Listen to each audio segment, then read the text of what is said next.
We're talking about girls getting involved with gangs, sometimes creating their own.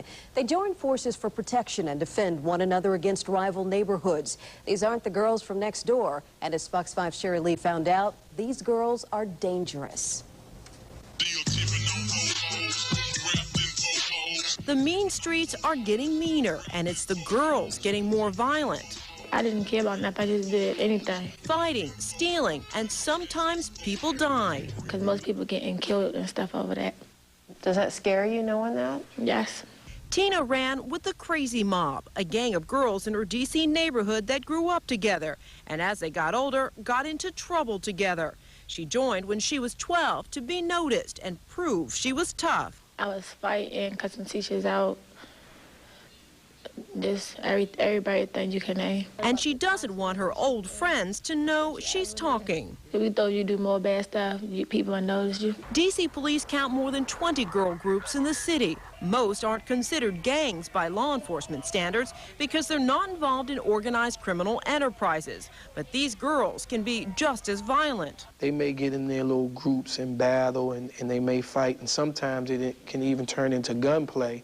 Juahar Abraham works with Peaceoholics to get troubled kids out of gangs and off the streets. It's not going to be safe for any of us in the city if we ignore the kind of things that our young people are getting involved in. Group sex or beatings are often rites of initiation. The way they get in is by either a group of people jumping them, which is probably practically beating them up nearly to death. Angie Rodriguez lived the gang life in the Boston suburbs until it nearly killed her. As soon as I stepped out the house just to go to the corner, two men were chasing me with a gun and a knife, just because of who I was and who they thought I was associated with. Girls join gangs for different reasons. Poor economic conditions and dysfunctional families are a factor. But girls also get involved in gangs for friendship, for acceptance, and sometimes to escape sexual abuse.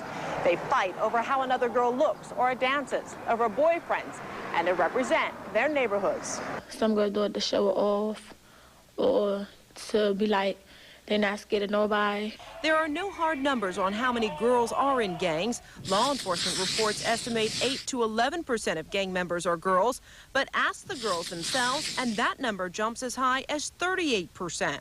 What they do is the people from their neighborhood, that they hang out together, and if different neighborhoods are beefing, then that's how they get involved in it. The rise in girl gangs mirrors an overall rise in violent crimes committed by girls. More girls are being arrested. Crimes like aggravated assault and simple assault are up.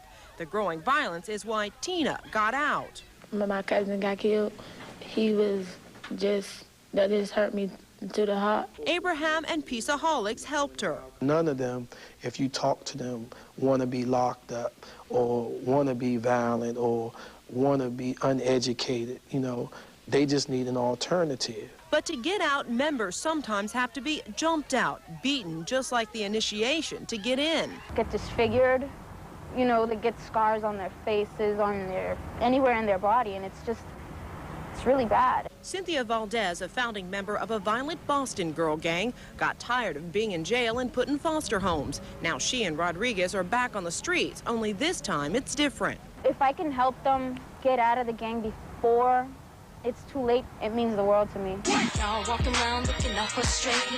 Girls in gangs are more likely to use hard drugs, end up pregnant and unmarried. Many carry weapons for protection and take part in gang warfare. If I was staying in the group, I probably would have been dead, a smoker, alcoholic. Probably wouldn't be right here. In the gang or out, sometimes the difference is life or death. Sherry Lee, Fox 5 News.